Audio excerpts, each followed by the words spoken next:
बोलो एकादशी महात्म की जय। शर्तला एकादशी। शर्तला एकादशी महात्म। माघ मास की कृष्ण पक्ष की एकादशी।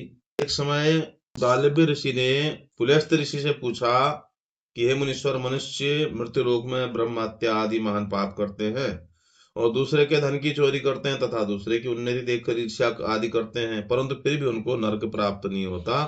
सो इसका क्या कारण है? वो न जाने कौन सा अल्पदान या अल्प परिश्रम करते हैं जिनसे उनके पाप नष्ट हो जाते हैं।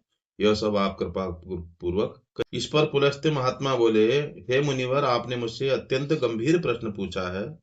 इससे संसारी जनों को बहुत लाभ होगा। इसको इंद्र आदि देव भी नहीं जानते, परंतु मैं आपको यह गुप्त भेद अवश्य ही बताता हूँ। माघ मास के आने पर मनुष्य को स्नान आदि से शुद्ध रहना चाहिए तथा और इंद्रियों को वश में करके तथा काम, क्रोध, लोभ, मोह, ईर्ष्या, अभिमान आदि का स्मरण नहीं करना चाहिए।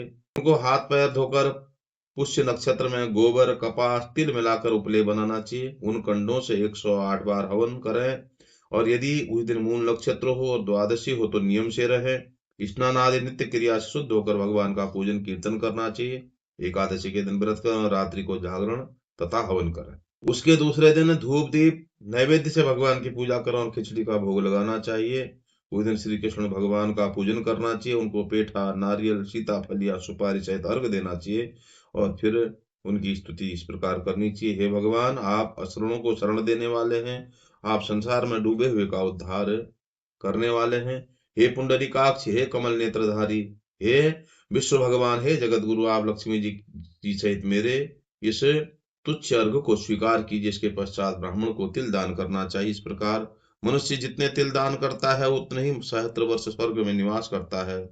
तिल का स्नान, तिल की उपटन, तिलोदक, तिल का हवन, तिल का भोजन, तिल का दान, यह षटतिला कहलाती है। इससे अनेक प्रकार के पाप दूर हो जाते हैं। एक दिन नारद ऋषि बोले, हे भगवान, आपको नमस्कार है। षटतिला एकादशी को क्या पुण्य होता है और उनकी क्या कथा है, सो कृपा पूर्वक कहिए। श्री कृष्ण बोले, हे नारद, मैं तुमसे आंखों देखी सत्य घटना कहता हूँ, ध्यान पूर्वक सुनो। प्राचीन समय में मृत्युलोक में एक ब्राह्मणी रहती थी। वो सदैव व्रत किया करती थी। एक समय वो 1 माह तक व्रत करती रही। उससे इससे उसका शरीर अत्यंत दुर्बल दुर्बल हो गया। वो अत्यंत बुद्धिमान थी, परंतु फिर भी उसने कभी भी देवताओं और व्रतों से अपना मन अस्थिर नहीं किया। इस प्रकार मैंने सोचा, इस ब्राह्मण ने व्रत आदि से अपना शरीर शुद्ध कर लिया है और इसको वैष्णव लोग भी मिल जाएगा, परंतु इसने अभी अन्नदान नहीं किया है। इससे इसकी तृप्ति होना कठिन है। ऐसा सोचकर मैं मृत्युलोक में गया और उस ब्राह्मण से अन्न मांगा। वो बोली, हे महाराज, आप यहाँ किस लिए आए हैं? मैंने कहा, मुझे भिक्षा चाहिए। इस पर उसने मुझे एक मिट्टी का पिंड दे दिया। मैं उसे लेकर स्वर्ग लौट आया। कुछ समय बीतने पर वह ब्राह्मणी भी शरीर त्याग कर स्वर्ग आई। मृत पिंड के प्रभाव से उसे उस जगह एक आम वृक्ष सहित ग्रह मिला, परंतु उसने ग्रह को अन्य वस्तुओं से शून्य पाया। वो घबराई हुई मेरे पास आई और कहने लगी, हे भगवान, मैंने अनेक व्रत आदि से आपकी पूजा की है, परंतु फिर भी मेरा घर वस्तुओं से रहित है। सो क्या कारण है? मैंने कहा, तुम अपने ग्रह को जाओ और देव स्त्रियां तुम्हें देखने आएंगी। तब तुम उनसे शर्तला एकादशी का पुण्य और विधि सुन लो, तभी द्वार खोलना। भगवान के ऐसे वचन सुनकर वो अपने घर को गई और जब देव स्त्रियां आई और द्वार खुलवाने लगी, तब वह ब्राह्मणी बोली, यदि आप मुझे देखने आई हैं तो शर्तला एकादशी का महात्म्य कहिए। उनमें से एक देव स्त्री बोली, सुनो, मैं कहती हूँ। जब उसने शर्तला एकादशी का महात्म्य सुना दिया, तब उसने द्वार खोला। देव स्त्रियों ने उसको सब स्त्रियों से अलग पाया। उस ब्राह्मणी ने भी देव स्त्रियों के कहे अनुसार शर्तला का व्रत किया। इसके प्रभाव से उसका ग्रह धन धान्य से भरपूर हो गया।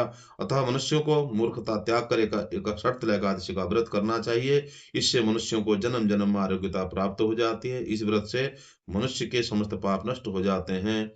बोलिए एकादशी महात्म की जय। नमो भगवते वासुदेव, नमो भगवते वासुदेव।